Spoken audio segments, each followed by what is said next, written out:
Morning everyone, and welcome to one of my absolute favorite Transkei destinations. We are staying at the Hole in the Wall Hotel and Complex, and we've just taken the short 45-minute drive down to Mbolompo today. I'm here fishing our local Sharks Lions Challenge. We've got a couple of guys from Joburg, a couple of guys from Cape Town, and then obviously a whole lot of guys from the Tail, and we're fishing a little competition down here. It's been going for 15 years, so I'm privileged to be invited back. I'm here with my angling mentor, Kevin Farron, and I'm going to be fishing with him this week. It's quite an honor for me. So hopefully we're going to get some fish. Mother Nature hasn't been very kind to us. We've got some huge seas coming. But guys, that's fishing, and that's fishing travel. So we'll try and give you guys a little bit of tips on how to maximize your fishing adventure when you're confronted with really bad weather. Mbolompo is huge today. I managed to get a slide out on my trusty Saltwater harper and my newly tested Poseidon extra heavy.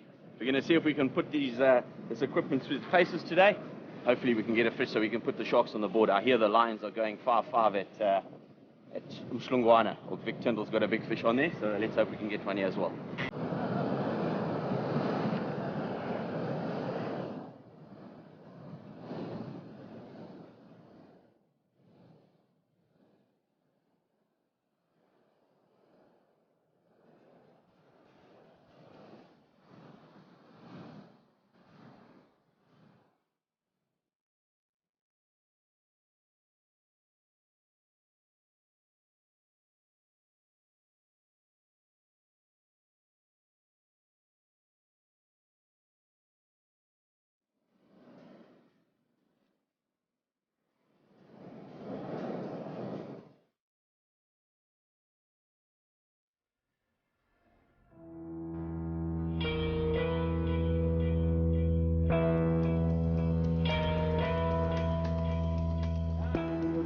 There we go. I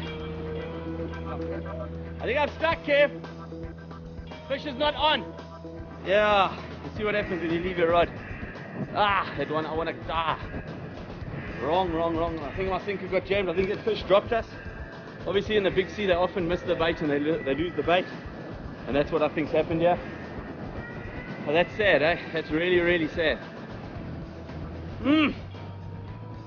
Make you want to cry. Now there's a lesson learned. Don't leave your rod unattended.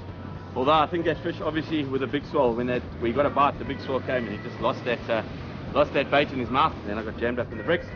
But it's a good sign. Maybe we can get another bait out and get another one as quickly as possible.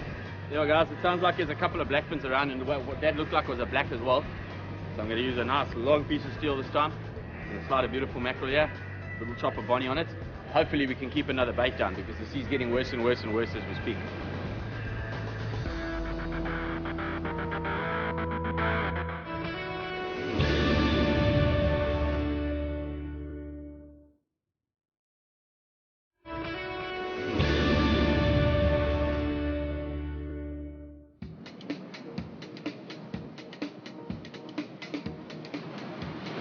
Guys, in the rough sea, like I was saying just now, I've set a nice small mackerel.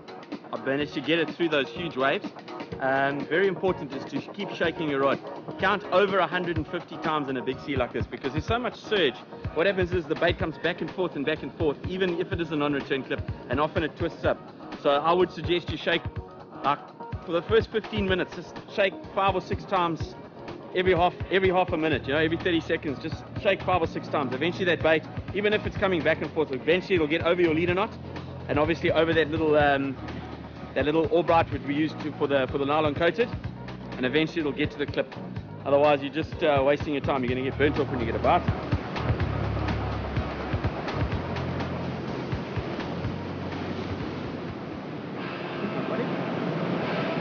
Got him, yeah, got him. There we go, on there, with a nice little chocker bait, right in the bay.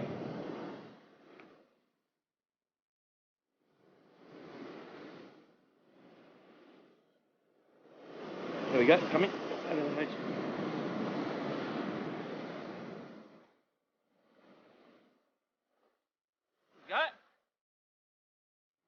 Unfortunately not the target species. It fooled me a little bit. As you can see, it's foul hook there, but I'm on the board, at least in the compo, probably putting the sharks a little bit in the lead.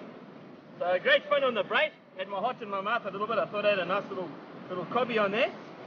But yeah, let's get him measured and get him back. That's a big Transkei lesser. You get them here, especially on that Mbolompo beach. Not the target species, like I said, but we'll take it in competition. It's probably a guy's probably about 4.5 kilos, a good one. So I'm just going to measure him and then I'm going to get him back. Look how beautiful that fish is. And I've got one lion crowing in the background there. So let's get this guy back. Right, off he goes. Nice and strong. Good, buddy. Alright guys, I'm just going to go through that trace that I'm using, obviously to target the carp, but what we got that nice big lesser on.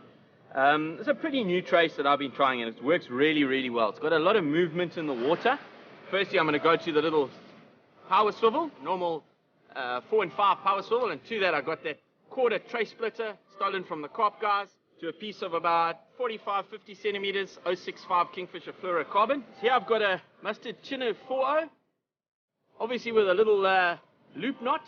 What that does, that gives that bait so much movement. And to that little Chinook, I've got a little dingle dangle, which I've made up like 120 pound, 90 pound to 120 pound Kingfisher nylon coated wire. And I've just attached a little trap hook on here. All I've done is I've just heat shrunk over a little number 4 power swivel, and then I just put that onto the hook. And what that does is that obviously keeps that on, and you get so much movement in the water. And if you got that little loop notch as well, look how much movement you got on that little chokka bait in the water. There I've got a little piece of high density foam, and inside there I've got a little bass rattle. Now that's very important because it works really well because of the free movement of this bait. Okay, so in the current it's doing that, and that bass rattle is rattling, and it's calling those carp who obviously feed with their lateral lines. It's also nice to clip and throw as well. And then if a small little blacktail or something comes along, there we go, he grabs that little trap hook. Okay, a little piece of Adcan chokka. What I'm going to do is I'm just going to split 3 or 4 little tassels. Go quite far up with the tassels. Just make sure it's about the same size as a little piece of foam. Because there's no peckers around, I'm going to beat this chokka quite a lot. If there are peckers around, you can beat it a little bit less. Same way you bait up a normal cob bait. Inside there like that. Going to wrap that around, bit of cotton, wrap that around like that. You'll see I got a piece of open piece in the back there, but I'm going to close it off now. There you got your tassels. Okay, going to get a bit of that gut that I saved just now. Remember we spoke about how good the gut was. A little piece of gut there. Beat that gut nicely. That I'm just going to add to the back of that chokka bait like that. Just cover up that pink foam. Okay. Right. And then just for a bit of smell, we've got a bit of color in the water today. I'm going to add that beautiful little piece of red-eye belly. That's been defrosting in my box while I was fishing just now. Waiting for the right time to use it. It's going to take the hard parts off. What I'm going to do is I'm going to put the flavor down. I'm going to put all the juices and flavor facing in and a little bit of belly shine facing out, because that'll then dissipate in the water slowly. Wind that up. Not too tight. You actually want that bait to just, all that smell and those juices just to dissipate in the water when that thing lands. Alright, and there you have it. So what's going to happen now, I'm going to clip that when it lands. Every now and again, with the directness of the braid, I'm just going to give it a quick jerk. And that little bass rattle's going to rattle, and those little tassels are going to create a whole lot of ruckus.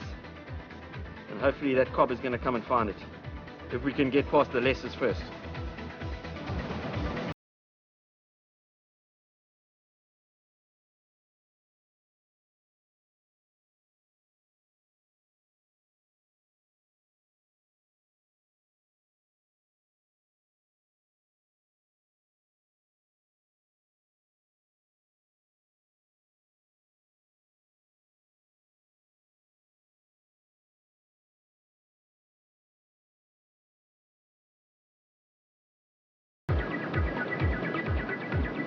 The fishes are dead, so I'm going to fish for a cob or a pig-nosed grunter.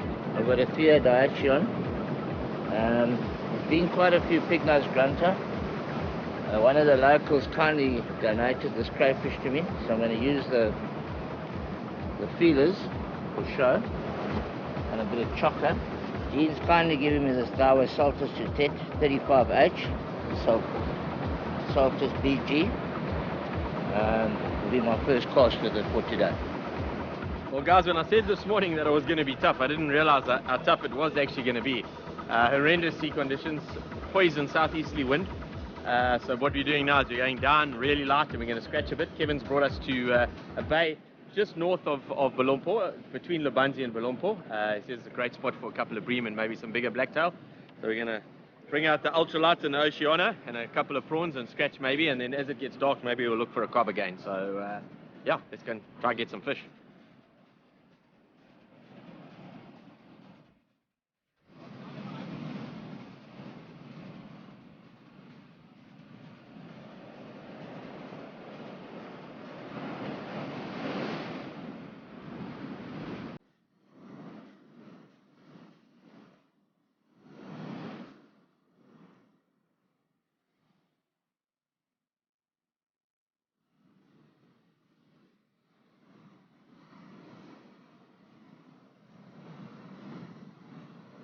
Well, there we go. That's what they call a last ditch effort.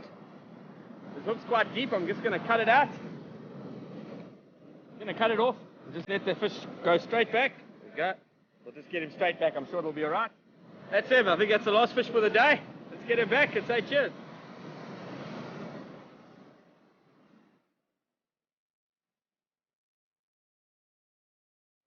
Hey, fish are charming. Kevin's brought us to a great spot here. With another bait. We're down to scratching now. I'm sure we're going to get a couple of blacktail. We're fishing for a bluefish, bronze bream. I'm sure we'll get one or two before the end of the day. Blacktail. There we go. 2 zip. There we go, there's another one. There we go guys, that ends off a really hard day session at Mbolompo. We're back at the fabulous hole-in-the-wall hotel in Holiday Village.